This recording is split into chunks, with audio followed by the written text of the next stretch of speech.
We good money. Where is this joint? All right.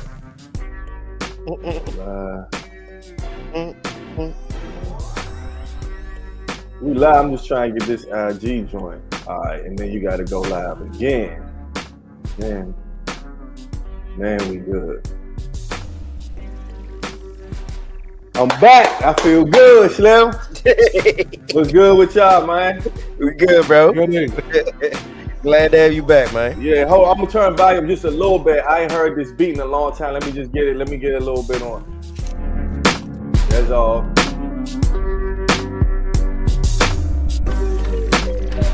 That's it. I just wanted to get in the mode a little bit, man.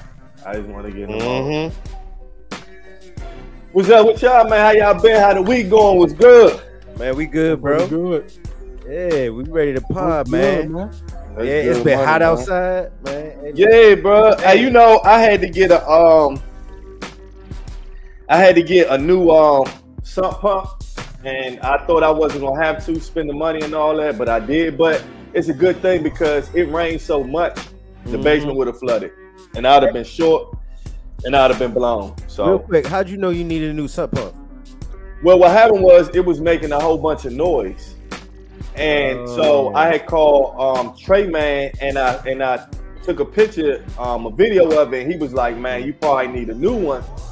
So I called the company. They came out, and he kind of did like a quick fix for me. But after he did the quick fix, it was working, but it was just like I wasn't sure what was going on still. So I was like, you know what?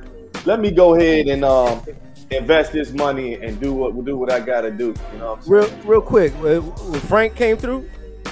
No, it wasn't Frank. It was Donye. Donye, all right. But I didn't use Donye. You know what I'm saying? Because he quoted me this highest price, and I couldn't use it. So I catch it next time. So what's up, Don? You don't come here acting cute. You know what I'm saying? What's going on? I'm back. I know you ain't something you've been missing. You know what I'm saying? So I was disobeying the law. You know how you get rebellion to the pussy. You know what I'm saying? Time I was on, I wasn't expecting you today. It's great. Oh yeah, I'm back, man. I'm back in the building, man. I'm back. So, welcome to the Rec Room Podcast. This is our episode 134. The title of this episode is I forgot. What's the title of this joint? Regret weighs a ton. Regret weighs a ton. This is episode weighs tons. This is episode 134. 134. That's a lot of episodes. It is, yo. We've been working. And so I'm your host. I go by E1. We got T Streets in the building.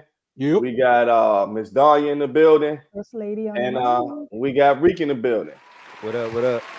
So y'all know how we do. If you're a part of the pod or if you're part of the pod family, what we like to do is go over sports first. And we don't have a lot, but we got a little something. See what we got. Yeah, we have NBA playoffs. The Knicks were eliminated by the Indianapolis, about to call them the Colts, Pacers, and OKC eliminated Minnesota, so they will meet in the finals. That is our finals matchup, and it starts tomorrow. Who y'all got to win the series? I already told you. I'm going OKC off the break. OKC. I say OKC. I'm gonna go 4-2.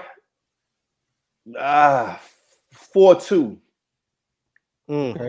Think it's going 6? Right. Yes. I can't. Yeah. I got them sweeping. I want them to sweep the Pacers. Pretty much.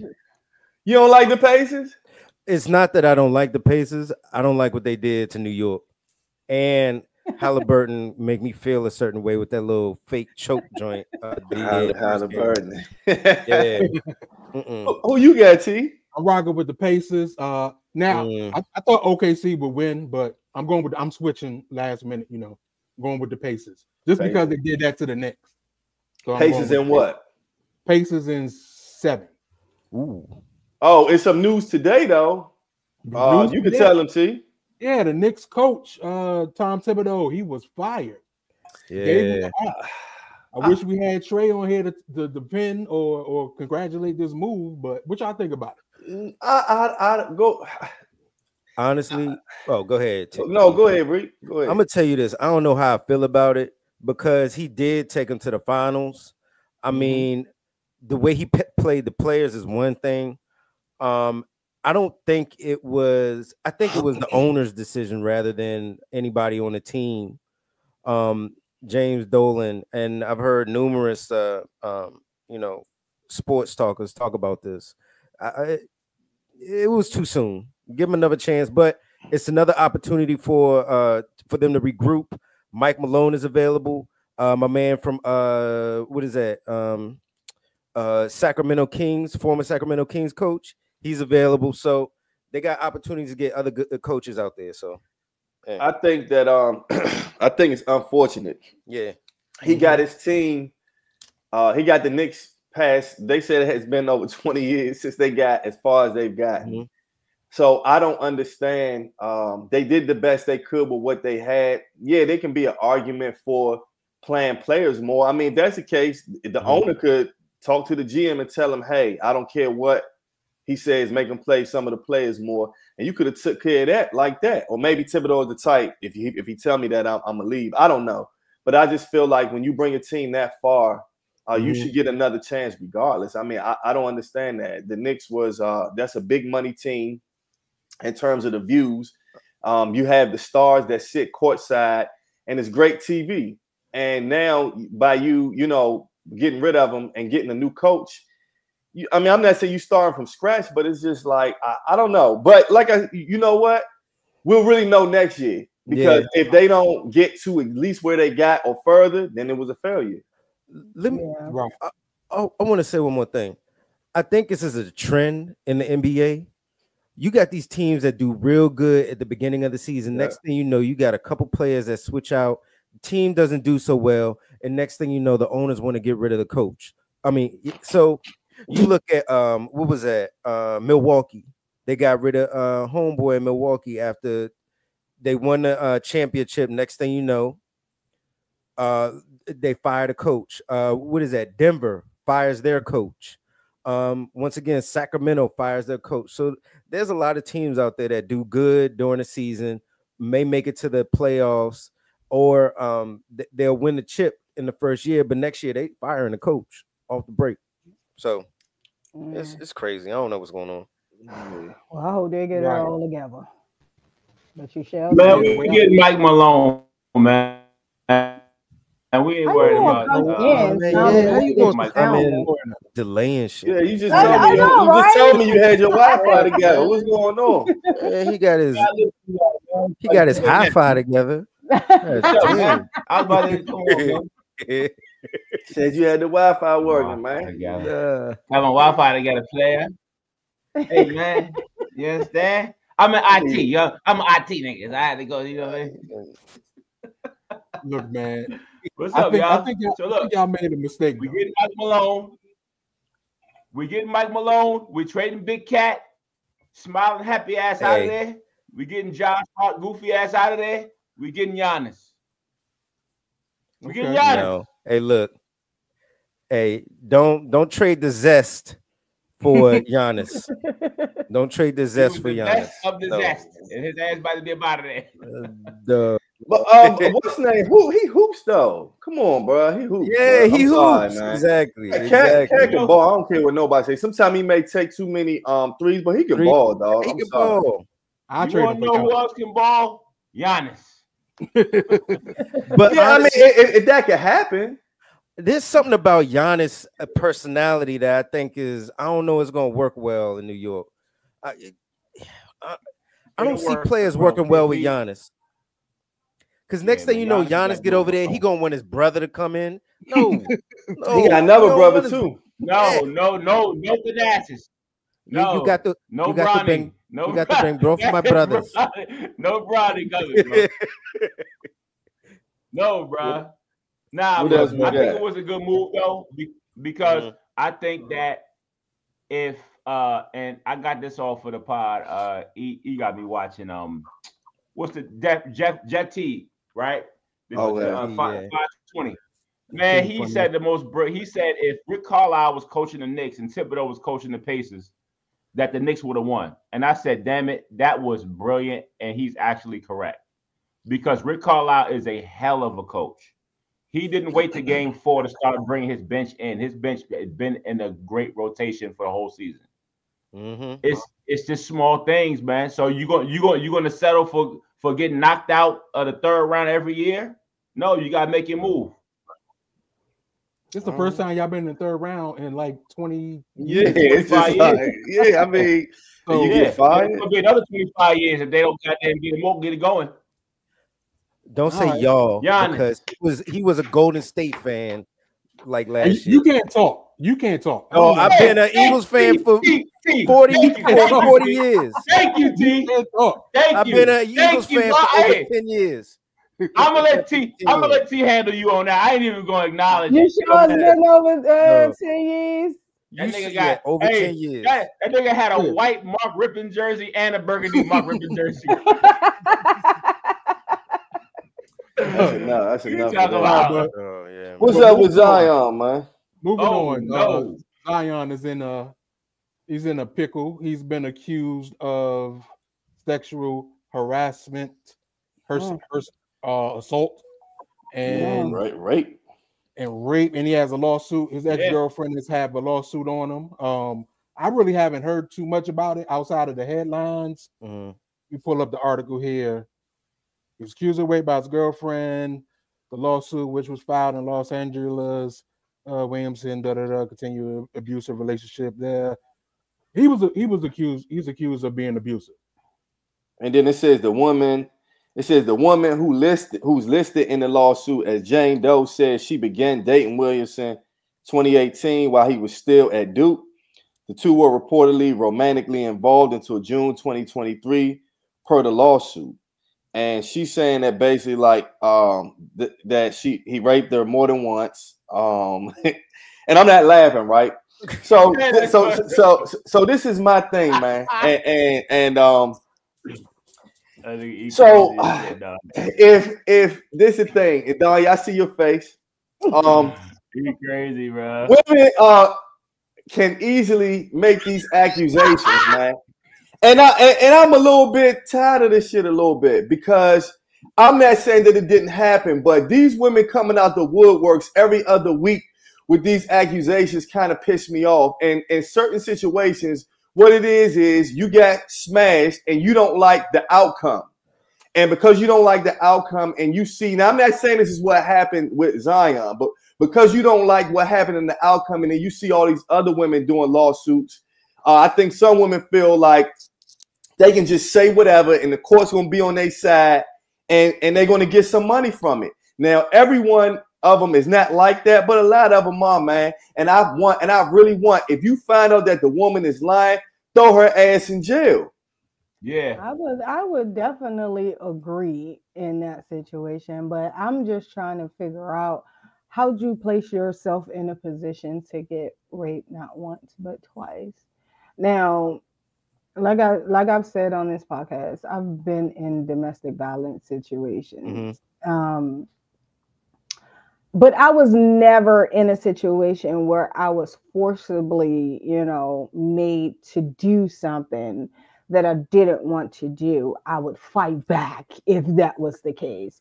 Could it be that he just loved her, roughed her up too hard while he was doing it? It could have been some angry sex.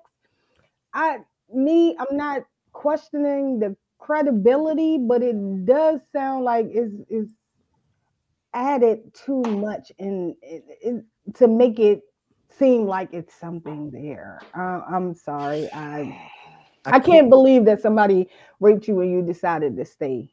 I can't believe that. Donnie, it's the same thing as the Cassie situation.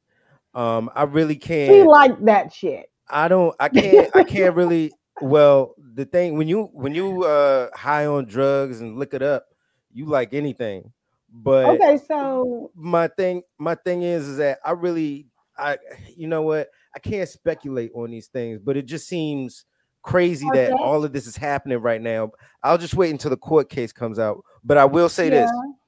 There was a man who spent 60 years over 40 years in jail because two white women in their teens accused him of rape, but they accused him of rape because they were ashamed of something that they did with their cousin. So they accused him. So a black man spent over 40 years of his life in jail. He got out when he was 70 years old. That type of shit, it bothers me. It also bothers me with the woman who accused Emmett Till of saying something to her. And she's still alive.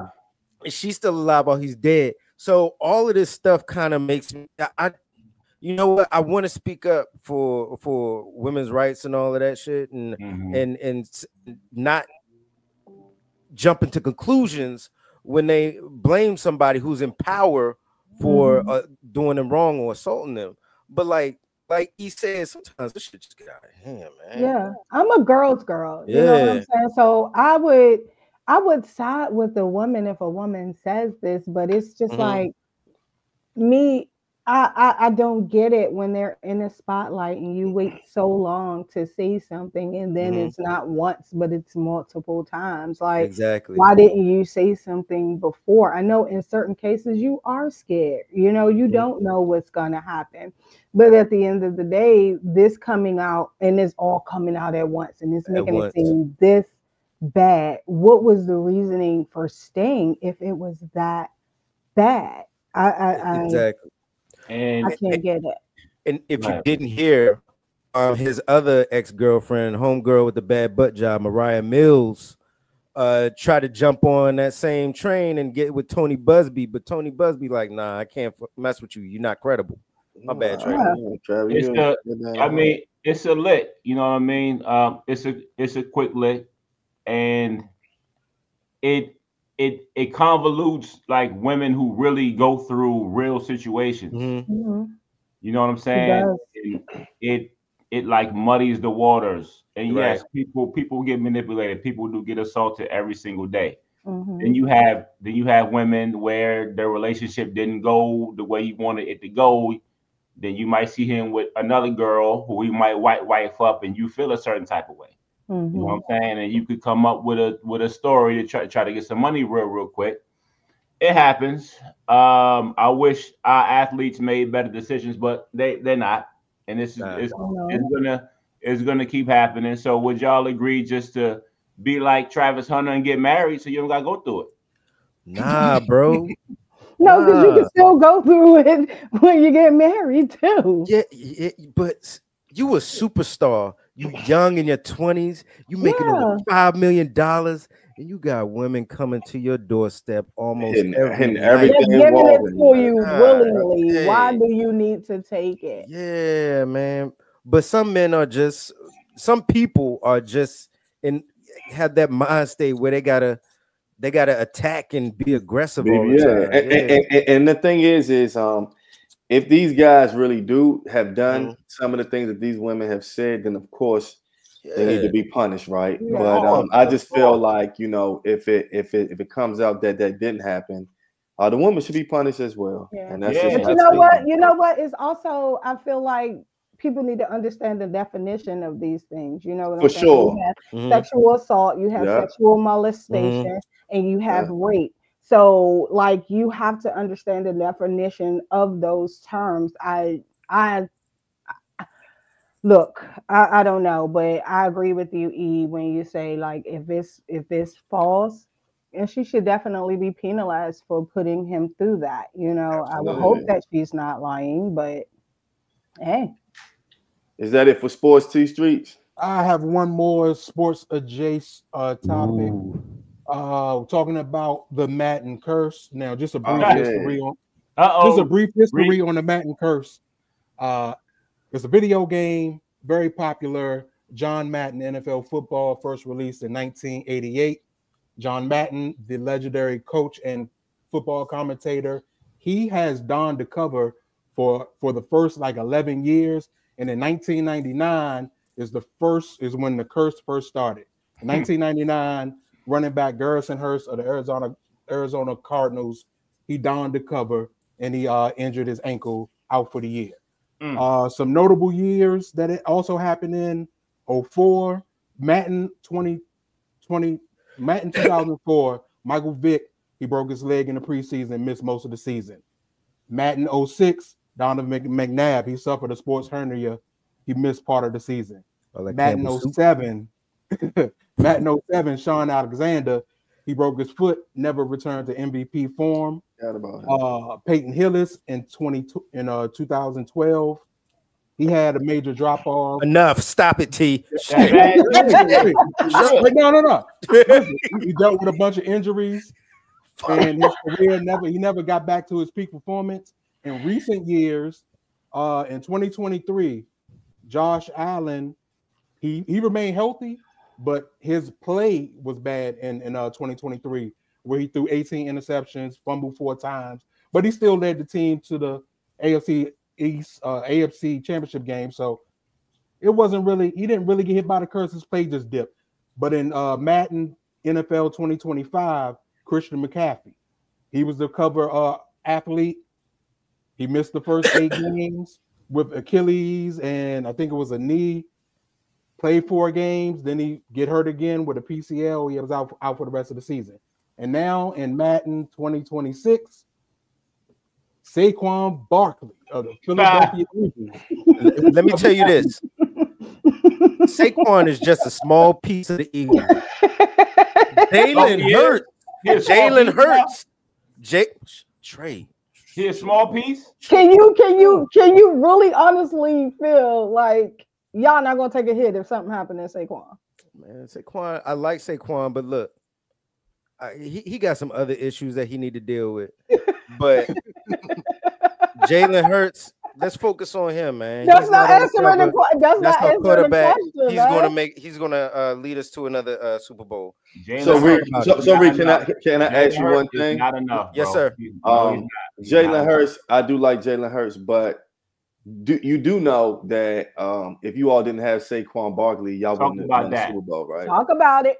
Yeah. Talk to him. If you remember the Super Bowl game, yes, Saquon didn't have that many yards, but he didn't. Jalen Hurts came through. Y'all wouldn't have beat us in the championship game if y'all didn't have Saquon. Look, our backup running back. Y'all need me to go away and come back a little later. Look, first of all, did y'all know Puff Daddy puts applesauce on his cheeseburger? Yo, isn't that crazy? Who said that shit, man? He did. He did. Nah, he did say it. What did he say in the interview? Yeah. Nah, his assistants were telling that in court. His assistant said that's what he liked for him to go. Applesauce on a what cheeseburger? Yeah, he likes applesauce on his cheeseburgers. He's demented. Yeah, he's a psycho. That sounds good, actually. Yeah. Come on, Donnie. All right, look. Everybody go over Donnie house. Let's get into this some of this politics stuff. The first story is list of Job Corps locations closing in June amid Trump admin cuts. And what in turn is that going to mean, T? That means a bunch of badass kids coming home. Exactly. Yeah, all those parents that couldn't keep their kids, couldn't control their kids. You might as well go ahead and prepare a welcome home party because they coming back home. But didn't they say they're gonna be homeless? Yeah, some are gonna be homeless. Yeah, some definitely are going to be homeless. It says President Donald Trump's administration issued a phased pause in operations for Job Corps centers across the United States. It says Job Corps operates as federally funded educational and career training program for low-income Americans aged 16 to 24. The centers have been instrumental in helping many Americans learn job skills and enter careers in construction, welding, culinary arts, and more. All 99 centers have until the end of the month to close down. And then it says why it matters. The Trump administration has made numerous cuts to federal agencies, including the Department of Labor and Department of Education, which they're supposed to be able to come back to work. But anyway, and basically because he sees it as a waste and fraud. It says without Job Corps locations and operation, tens of thousands of students attending the program might not be able to graduate. Fewer low-income Americans would be able to enter different industries. So it's fucked up, man. So it was established It was established in 1964 as a free service. A free service, yep. For low income Americans. Yeah. Has been paused as Trump seeks. So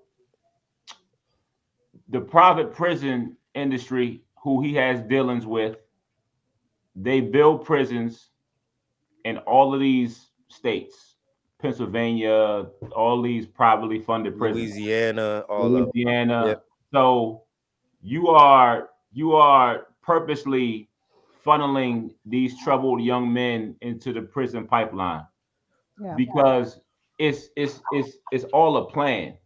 Mm-hmm. Because if it was established as a free service, how can you find it as fraud?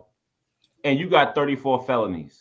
Well, also look at it this way. If you can remember how it was when Marion Barry was in office, and how he had these kids working in the government every summer. Yeah. Once those programs went away, what happened? They brought drugs in.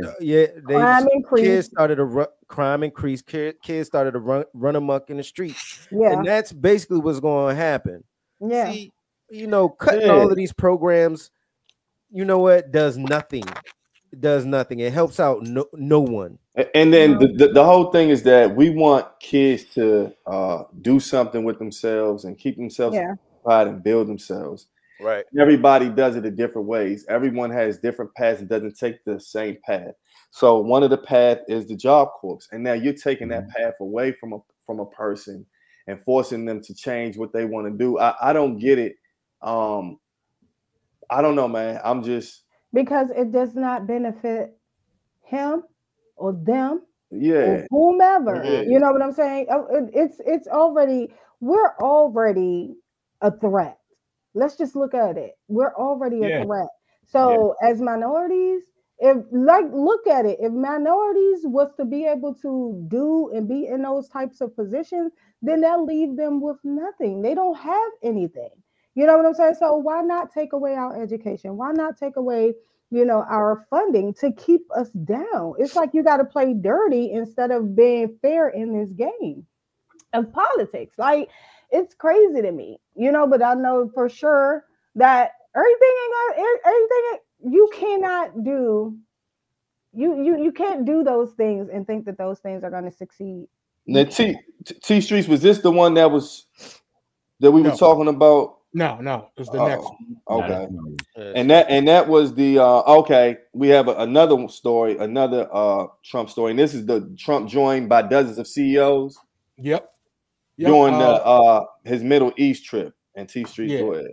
All right, and this took place about 3 weeks ago, and basically the forum was aimed at deepening economic ties with Saudi Arabia, and they including sectors such as the defense, artificial intelligence, technology, and healthcare. The event was part of a initiative, and it secured a $6 billion investment deal between U.S. and Saudi Arabia, which includes $142 billion arms agreements with Saudi Arabia, a sale of 18,000 NVIDIA GPUs, and a $96 billion agreement with Qatar Airways to purchase Boeing jets. Now, the reason why I want to talk about this really has nothing to do with, or has a lot to do with the meeting, but what's not said in the meeting. Anybody that's out there that invests or looking into investing over the next 4 to 5 years, those CEOs that represented those companies that was at that luncheon in Saudi Arabia, those are going to be some key companies to invest in for the next 4 to 5 years. They should make money. Now, BlackRock, Citigroup, PIMCO, they're going to benefit in a major way from the $6 billion investment. Boeing, like I said, secured the $96 billion deal for Saudi Arabia or Qatar Airlines to purchase Boeing planes. You have companies like Palantir and OpenAI that's going to benefit from the defense and AI partnerships. You have NVIDIA, which I said before, selling the GPU GPU chips, and a company like Disney, Bob Iger's or whatever, the CEO of Disney, he was there. They're planning to open a new theme park in Abu Dhabi. Yeah, in Abu Dhabi. You also have Tesla, Meta. You know, Elon. Even though Elon is changing his tune right now, he's a part of this. They're gonna have major infrastructure deals throughout this. So these are some of the companies that I will look to invest in. I'm already invested in several of these. Now there are risks. I will never say this is a guarantee. There are risks because we never know what's going to happen with the unstable Trump and how he's going to change his mind from day to day to eliminate some of these companies from prospering. And then the execution of this whole thing, is it planned out well? Is this really going to come through? So there are downsides to it, but in my opinion, a lot of these companies are going to benefit. What I would do is research the meeting that he had with Saudi Arabia.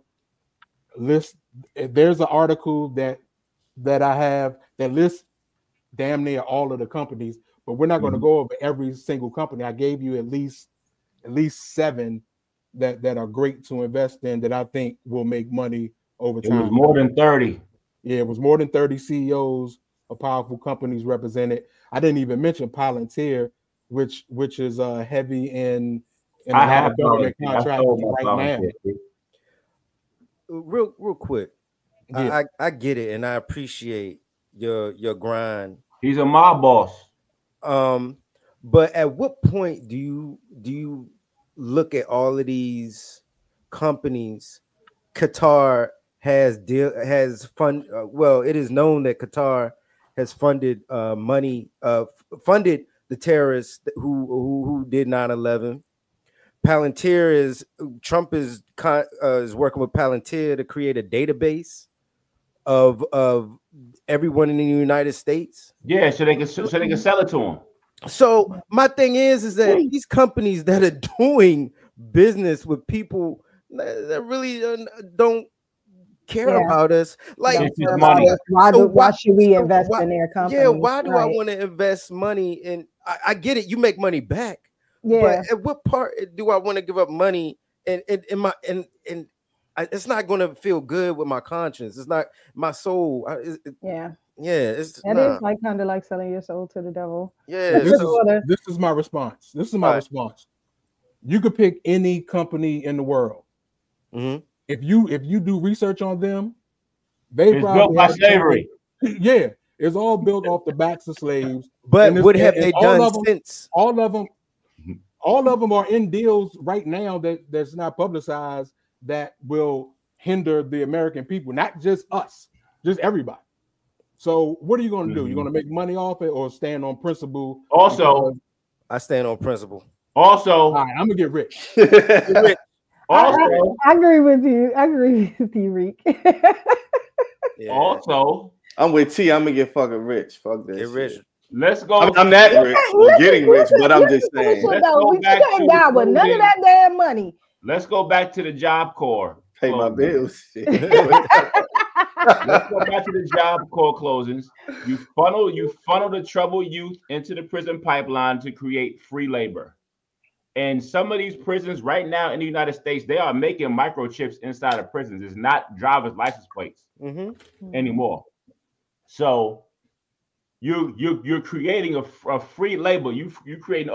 First of all, Trump don't give a fuck about none of this shit. Trump is setting this shit up for his family legacy. When he gets up out of there, he's going to have $1 trillion. All this shit was cool for him to create business deals for him. Mm-hmm. Yeah. Every single one of them 30 people that went out there, he's getting a piece of that shit. And he's giving you tax breaks. So it's all about him. And yeah, we can invest and we can come up and do our thing the best way. So as long as you make an informed decision, I love to invest. I understand it. I also understand a lot of this shit. We live on bloody fucking soil in this fucking country. and it's always been that way, and it's going to be like that. So it's like, as long as you're informed, just make the best decision for you. As long as make the I mean? At the end of the day, make the best decision for you. That's exactly right. Yeah. Now, can I ask? That's why I said it. Can I ask Danya, does she know what this month is? Why this month is special? Get it. Yes, it's Pride. Fuck. It is. God dang. Let's go!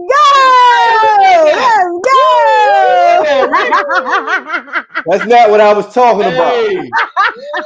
Hey, no, who said fuck Pride? So I'm gonna say that was a good one, Donnie. Now that might be special for some people, but that's not special for me. I don't know. Is it special? Is that special for Trey? I don't know, but it ain't special for me. That's why it's special. It's my birthday. Your birthday.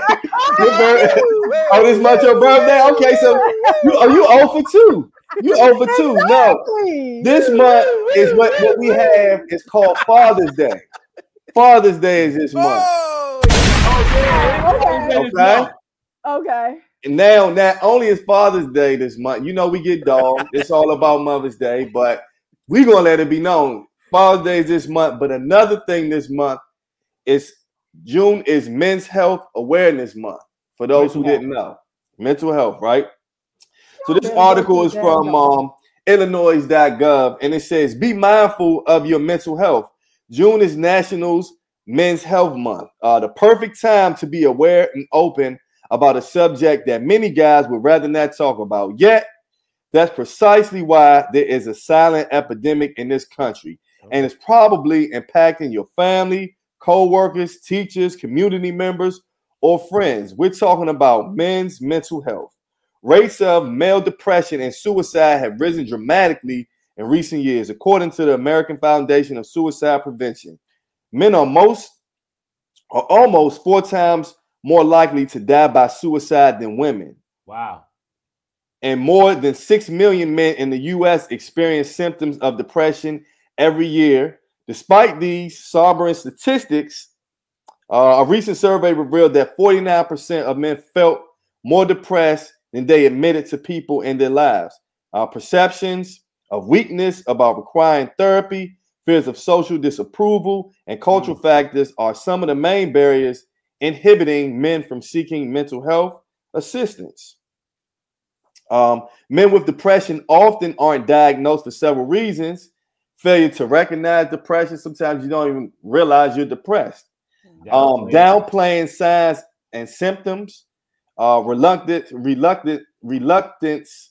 to discuss depression symptoms, and also resisting mental health treatment. And I get it. Like men, you know, we have a lot of pride. I don't even like to use the word depression and stuff like that. You know what I mean? So I get it. We try to tough through things. That's the way we built. You don't really want to show weakness like that. Most guys.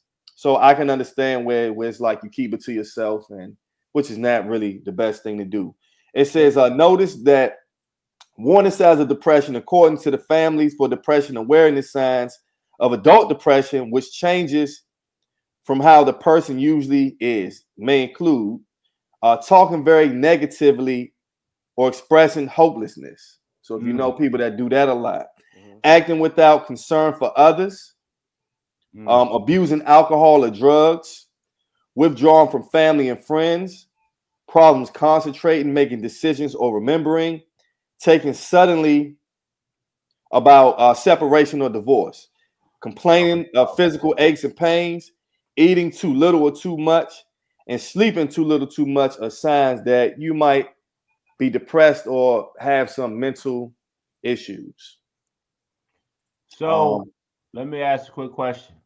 So anyone on the panel, right, on the show, if or have they noticed signs in some of their close friends or family ever? And are you the type to reach out to them and try to talk to them, or are you kind of reluctant because that's not your natural vibe? Like, you know, if you notice that they're off a little bit, how do y'all go about having a conversation with them, asking them if are they okay? I say for me, I'm not the type of part. Well, you know, if I notice that you're being different, I am the type of person that be like, you all right, you good, you know what I'm saying? But at the same time, he did it to me yesterday. I did, you know what I'm saying? I did. I wanted to know, was he all right? I ain't rap to him in a minute.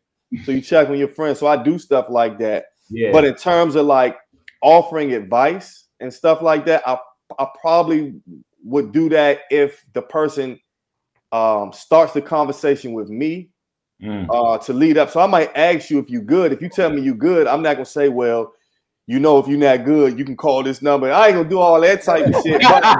But you know, but if you are telling me what's going on and stuff like that, then I have a conversation. But it's like a fine line because sometimes people don't want you in their business. Sometimes people don't want you to share. And I'm gonna give a quick story, right? So I'm the type of person that I think that sometimes I can ask too many questions. And I remember growing up, one of my mans would be like, you ask a lot of fucking questions, right? And it's only because I'm interested and just trying to get information, but I'm not being nosy. It's just kind of my nature. So one day, my man, younger brother, I didn't even realize it. And so I saw him one day and I was like, what's good with you? How you been or whatever? He's like, I'm good, whatever. And I asked him something about his child's mom or something like that. And he was like, man, he said, man, sometimes people don't want to answer all that or want all that asked, right? And I was like, okay, he still answered it, but it made me think. And I was like, damn, I really never thought like that. And I appreciate him telling me that. Now, did I ever ask him anything again? No, I didn't. Like, cool, we're gonna keep it as a what's up. That's cool. But at the same time, it made me check myself and say, you know what? Sometimes you got to keep stuff to a minimum because that's an example of somebody who may have been going through something, but he didn't want to talk about it. I wasn't looking at it like that. I'm thinking we have a general conversation or whatever, but it's all genuine. But it's cool. I respect that he was able to tell me he wasn't in the mood to talk about it. Like I said, have I ever asked him anything in life again? No, I haven't. You know what I'm saying? But what's up? That's what it did. But it's all good. I respected it. So I'm giving that as an example of a person that probably was going through something, but didn't really want to talk about it, and I didn't really realize. So it's a fine line. I'll put it like that. It's a fine line. It depends on the relationship. It depends on if that person is approachable, right? Number one, it depends on the damn relationship. Me, I'm an extremely approachable person. I'm extremely approachable.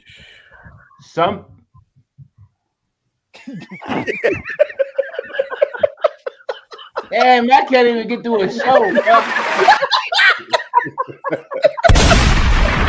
Hey, look, man. My bad, Trey. I'm sorry, dog. I'm sorry. No, but I love you, man. I love you. If any one of my people got a problem, if I can't help them, you know, I would like see if somebody else can help them, right? Like maybe somebody I know or maybe somebody professional. You know, I had issues with some of my guys. You know what I mean? But let me intersect. How many times have you put yourself on the other side of it? What you mean? What do you mean? Are you open when you go through things? No. You know, no. I rest my case. No. That's why I looked at you like that because I can say you're very open when it comes to, you know what I'm saying, trying to, you know, assist people and helping people get through whatever it is. You're a great advice giver. However, who do I go to? You gotta be receptive of the same thing as well. You know, so I mean, you know what? Like, you know, you're right, Donnie.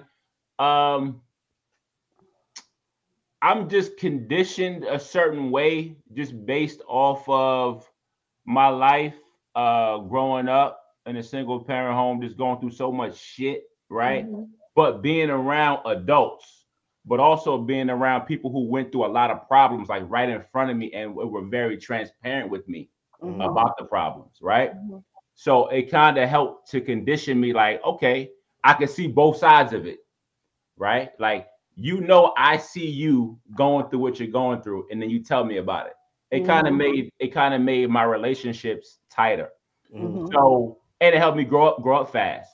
So when I'm around people in different areas, because I move so many times in so many different places, I just learn how to condition myself a certain way. Where I always say, like, I never call anybody and tell them, like, and ask them or tell them like how I'm feeling. I'll never do that, right?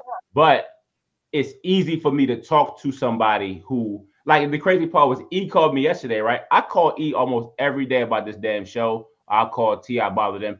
But when they don't hear from me, where the fuck Trey at? You know what I'm saying? It was just, I mean, everything was cool. I was just going through a whole bunch of shit.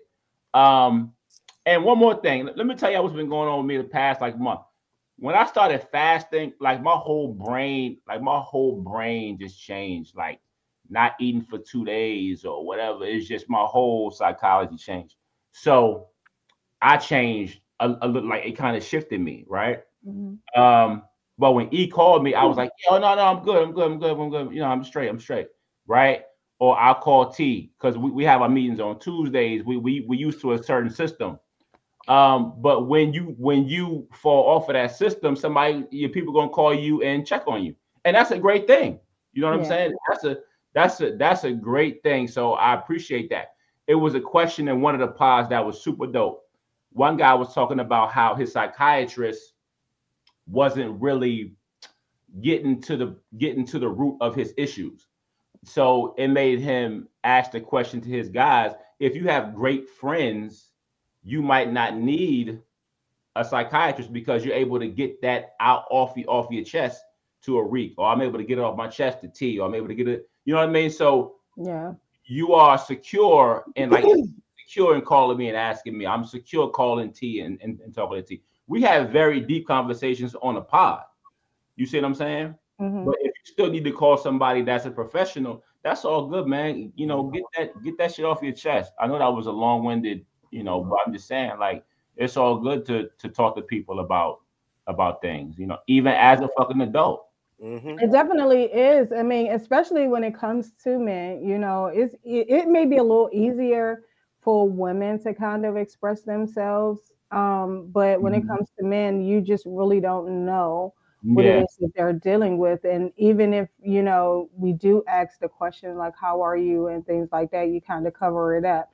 And I do associate that with the fact that most men are raised to say, oh, well, I'm not hurting, or I can experience pain, or I can't complain about what's going on. In front of you.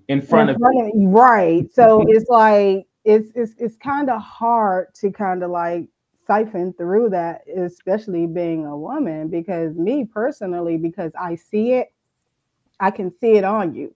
I'm going to notice it, you know, and if I'm constantly saying, hey, what's wrong? What's the problem? What's up? And you're, you know, it's nothing, you know, and I'll figure it out and things like that. It's all your training. Right. So I go through it. Like I said, I got a psychiatrist, I got a therapist, I got all of that. You know, so it's easy for me to identify it with other people because it's just like, oh, those are some of the traits that I may have. You know, there are times that I'm completely open, and there are times where I'm just like shut off. I'm not going to tell you anything. So I think it's very important for men to actually, if you know in your inner being that you're not good, you have to say something, and it's okay to get help. It really is. I would recommend therapy. And you know what I would say? T, did I cut you off? No, go ahead. I was going to say another good thing. Now, this is for people, I guess, who are religious. But one of my friends, he has this Bible study, and it's like 6 a.m, right? And a lot of times I can't make it. And so one day I was just getting ready for work. And I said, you know what? Even though I'm getting ready for work, I'm going to just join it anyway. You know what I'm saying? So even though I'm on the train, I'm going to join it. And it was one of the best things I did because listening to it. Because it was like 7 guys on there. And though it was about the Bible, it was like the guys were giving their background and their testimony. And they would give, they would say, man, when I went through this, and that, and then my man would go through a scripture and say and relate what they said to a scripture of why that may have happened, or what that message was, and it was just so dope to hear them express themselves. And I was like, damn, and it's just like, it wasn't super religious. You feel what I'm saying? It wasn't like he was preaching like God said. It wasn't like that. He was relating what you told him to a scripture. And the guys were just really expressing themselves, man. It was one of the dopest things. I still miss it on certain Mondays, but I just didn't expect it to be like that. So I'm saying all that to say, man, if you do feel mentally drained, or try to find somebody to talk to, because if you feel that, because keeping it bottled up can bring negativity. And so go ahead, T. I ain't want to cut you off. Yeah, one of the things that us as men that we have to change our thinking. The weakness is suffering in silence. That's the weakness. Yeah, for sure. Talking to someone, talking to a therapist, that's not weak. That's actually the strength to recognize that there's something wrong and I need help. So, I mean, I understand that I've suffered in silence for years, for majority of my life. When anybody asks me anything, I'm okay. I'm all right. When it was someone that I would open up to, most of the time, I'll start and then they tell me about their problems. So then I can't even get it out. That's a good point, T. So I've dealt with things all my life, just myself. Even after my accident, they tried to put me in therapy right away. Nope, I don't want to talk to nobody. It took me 2 years before I said, you know what? I'm ready. I'm ready to talk to somebody. It's been the greatest choice that I made over the last 7.5 years. So I advise that like our good brother Weekend at Juniors, that's one of the guys that I talk to, because he's open and honest about his feelings as well. So it's easy for me to talk to him. Trey normally will. Don't give that man no more credit. Trey will pause. He'll pull the shit out of me. Pause. Wait a minute. Wait. Why you gotta use that language? I said pause, man. I said pause. I paused a little bit because Trey, I still be like, I'm good. Trey just keep nagging me. Nah, this is what it is. So, I understand it. And I recognize it in my friends. Like I said, I can see it in especially my women friends. But male, got a lot of women friends, T. Hey, listen. I like being around women. I don't know. A lot of women friends, T. I like being around women. They are some nice creatures. Okay. What the hell? Creatures. I'm trying not to say what I'm thinking.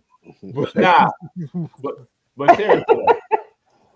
But look, if you got people around you and you call them your close friends, hopefully you've chosen well enough to where you can share and y'all can exchange and you can add value to the person's life. Sometimes people just want you just to listen to them.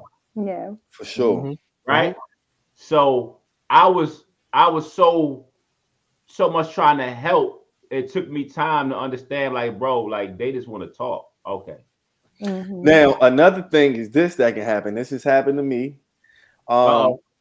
Sometimes if you're the friend that a lot of people call to ask for advice or to give tell their story to, it can become overwhelming for you, for that person, and you don't even notice it. And I'm gonna be really honest. That happened to me. I realized, like, damn, I'm the person that everybody come to, but who do I have that you know what I'm saying that I can talk to, right? I know that everybody comes to me, and one particular friend came to me all the time, and it started to feel like a burden and an overwhelming thing. It's like, bro, I'm here for you, but the everyday thing of your life issues, I can't do it because I got my own life too, bro, and I got my own shit going on. So it's like, I'm not trying to carry you, but I can't take on your shit every day. You know what I'm saying? And I'm the type of person that I'm gonna communicate, and I had to end up telling them that, like, look, man, if we don't talk for a week, bro, we still friends, man. It's okay. You know what I'm saying? Like, it's okay, bro. You know what I mean? And I had to do that. And so sometimes if you are a person that is a person that help people out or give people advice, you have to be careful with that too, because sometimes you don't even realize what you're bringing into it. You thinking you good and you feeling away. You don't even know where it's coming from, but it's because everybody's dumping their shit on you. So that can happen too. So it's just finding the balance. Finding the balance, yeah. You know, it is kind of hard to tell somebody who's always going through something like shit. Don't do it. Oh my God, I get tired, and I'm like, it could be tough. You know what I'm saying? How to explain this, because I go through a lot too, and I wouldn't want nobody to turn their back on me. But at the same time, you got to. It's about communication. Yeah, you got to tell something. I got to work on that myself. You know. Yeah, it's like, okay, I've been giving you solutions like to that. Yeah, you doing the same shit. You telling me any of the steps, right? Right, like, yeah, did you I'm at work. Okay, you must just want to talk, because you definitely listen to shit I'm telling you. So, hey, man. But let's get into now this right here. This is from AfricanElements.org. It said, and I didn't know this. It says shocking. Black women April job loss deepens crisis. It says, is this here? It says Black women's April job loss crisis deepens. It says support African Elements, and here reviews of single playlist. What is this? The alarming scale of job loss. I said, they talking about Africa and shit, or we talking about here, man? Put this article here, man. It says the figures for April paint a concerning picture of job loss, despite overall U.S. economy adding over 170,000 jobs. A staggering 106,000 jobs were lost by Black women. Black women suffered the most job loss in April. Report says Black women's unemployment rates surged to 6.1% in April. Unemployment report data: Black women lost 100,006 jobs. It says this made Black women the demographic group with the highest job loss for the month, which is odd. I don't get that. It says this wasn't an isolated incident. It's part of a troubling pattern that has been seen in Black women losing jobs since February. Indeed, these numbers are a highlight of vulnerability that needs to be addressed. It says the overall number of Black women employed also saw a dip, falling from 10.3 million in March to 10.2 million in April. But I'm trying to see where it gets to why it's happening. I don't. Trump. It's just unemployment. Ding, ding, ding, ding, ding, ding. Trump. The government employs a lot of African Americans. Okay, that's what it is. Especially a lot of. Okay, so yes, it does say federal employment, a shrinking lifeline. Federal job impact. 33% decline in Black women's federal employment per year. Wow, I never realized this. Yeah, it's hard out here for a pimp. Yeah, and I guess that makes sense. It does speak to the. I guess a lot of it is coming from at least the federal government, and because of those. Now, what I will say about that is that hopefully it happens, but a lot of the people who got riffed are supposed to have gotten their jobs back. There are certain agencies where there was a rift and they're supposed to go back to work. They're supposed to be able to go back to work. So hopefully that maintains and goes through, because seeing people, all that was a nightmare. But I'm sure that's a process to get that. Yeah. But the good part is most of them on admin leave. So a lot of the people who got rift, who have been out, have been getting paid their normal salary.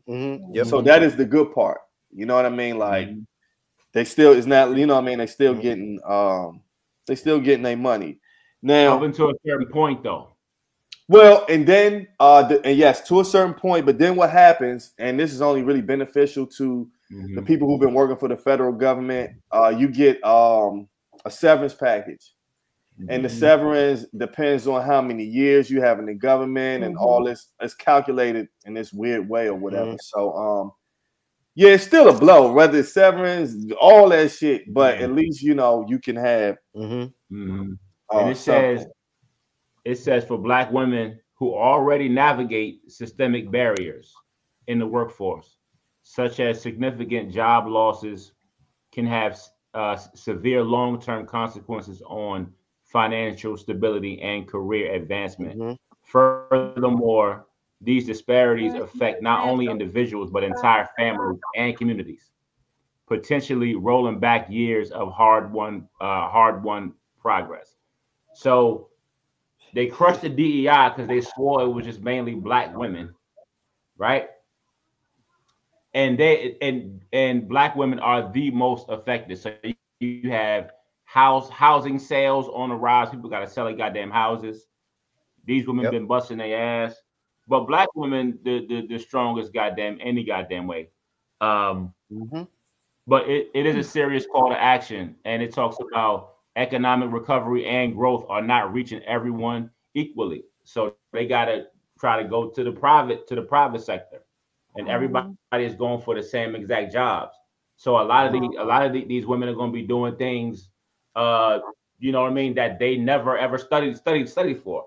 Something strange with some change. They was 20 That's what they're gonna start doing. Is it gonna go down that path, Trey? I ain't doing something strange with some change. That where you getting that? It's fucked up. Okay, I'm just asking because it sounds where you was going with it, and I wasn't. I wasn't even thinking about that, but yeah. Oh, okay. It's just the path of your combo. I said, damn, what you talking about this shit? Now, when you say do a little something strange for some change, I mean, what does the strange consist of? I don't know. I mean, I might be heading in that direction. Talk to me offline. Talk to me offline. They had to pick up second, like they got to be working different jobs. You know what I mean? Okay, you know. I was just asking. You know what I'm saying? Time's hard. I didn't know where you was going with the combo. Now let's get into women. We starting our own businesses and stuff. You know what I'm saying? We starting no choice. You know, we don't have no choice. We utilize our natural talents now. So all of this won't be down too long. Yeah, all this does make you look at life, look at things different. It is tough to be an entrepreneur, but everything's tough. So why not go for it, right? Yeah. Now let's get into this Ask the Rec Room. Now, Ask the Rec Room is our segment of the pod where we get our listeners to send us questions or scenarios that we that they would like to talk about. And this segment is called Ask the Rec Room. What we got? All right, nothing. So, what up? Trey must be frozen. Listen. Yeah, he was frozen for a little while. Yo, can you hear me? Yeah, we can hear you. Yo. You was posing. You look like an album cover. Yeah. Y'all hear me? Yeah, you good? Yeah. You can't hear us? He can't hear us. All right, so let me read it. So, for the Ask the Rec Room, this says a Cork woman. I'm looking at y'all. Can you hear me? Yes. Yes. You interrupted by Ask the Rec Room. We gotta Ask the Rec Room. Yeah. Go ahead. We gotta ask the Rec Room. We already went what is it? It says Cork woman. Thumbs up. Cork woman. Get into the pod. He said he'll read it. Cork woman refused access to her dead husband's sperm despite consent. So it says a Cork woman who wants to use her dead husband's stored sperm to have a child has been told there is no protocol for her to do so, though the public health system, the refusal comes even though her husband gave his written consent before his death. So it says Melanie, her husband Dylan passed away March 9th, having been diagnosed with a type of cancer less than a year ago. And they had married just a month before his death. It says last September, the couple referred to a private fertility clinic to harvest and freeze his sperm. The forms contain a section for consent to use the samples. It's Trey. Let me see what's going on. Listen, he fucking up my Ask the Rec Room, man. Hold on, man. Damn, man. What's going on? Look, how you get three people? Hold on, let me remove. I don't know what he doing. Trey in damn jail with fucking. Come on, man. You fucked up my Ask the Rec Room. What was the question, man? Shit. I'm about to make up one. Man, you fucked it up. I don't even know what the question is, would you want your widow to do this? Oh, okay. So basically, he passed away. She froze the sperm so she could still have his child. And I guess for whatever reason, I'm trying to figure out. So the question is, oh my God, here we go. Question is, the court denied the lady the right to use her dead husband's sperm. Right? Yeah. The question is, basically, men, would you consent to your wife still using your sperm? Because the sperm is still alive like 48 hours after you die. Would you consent to that?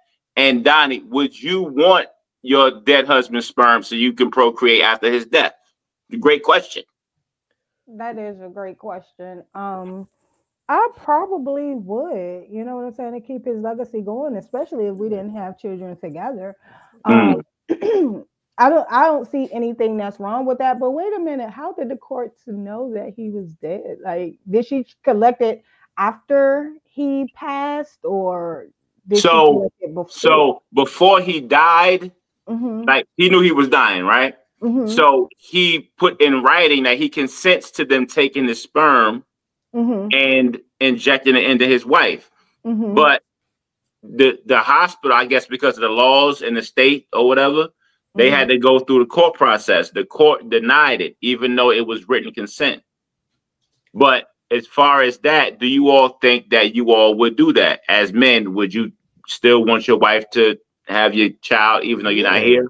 I'm not here. That's her choice to have my child. I say for sure. I mean, yeah. Oh, well, I mean, I'm gone. You know what I'm saying? So, if that's what she wanted to do, for sure, I wouldn't have a problem with that. Go for it. Go for it. Hell yeah. Problem as to why not. I mean, you're trying to keep his legacy going. You know what I'm saying? I believe in reincarnation.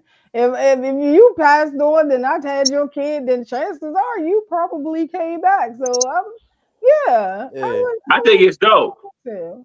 I would want to give my sperm to my wife, and I would want her to like make copies of my sperm and like sell it.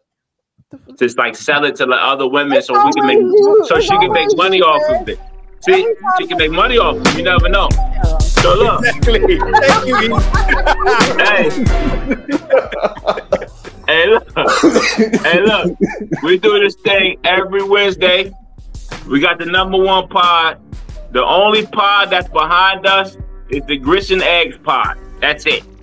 Us and Grits and Eggs. You understand? Take us home, E. All right, so y'all think I'm playing about this hoodie thing, but I'm not bullshit. I heard y'all got on my ass last week. I heard that shit. Damn, I felt bad as shit. I was like, damn, nigga, see, like y'all I heard y'all. So, but for real, also real shit. So you all know that Lonely Cloud sponsors a lot of the podcasts. They have a hoodie line, luxury hoodie line. The hoodies are dope. And we have a giveaway. We already know that Ty is going to get a hoodie. Commanders fan. That's your people's, ain't it, Train? That's my people's. That's nephew. That's Donnie's son. Okay, Commanders fan is on here tonight, and we got dope on purpose. She need to be in the bed. Now, I just want to say that we appreciate all the listeners. I am still going to pick two people because Ty is one of the people for the free hoodie giveaway. I'm going to do that even though it's getting hot outside. Y'all still will get them in the summer. So within the next 2 weeks, I'm going to give them my uncle. Make sure that that the hoodies are mailed out because he told me that's what he would do. We stream on all platforms, though I haven't loaded shows in like a whole bunch. In a few weeks, but I'm going to load the shows. But even we got 100-some episodes, so you can check out the episodes that's already there. Yeah. We also do the in-persons, which we haven't done in a minute, but we got one that's going to come up that y'all going to see that's going to be super dope. So tell a friend about the pod. Follow us on Instagram. Follow us on TikTok. If you like the pod, tell a friend to tell a friend. Share it. And as I always say, everybody has a pod, but everybody is in us. To the next time. All right. Damn, Tata going.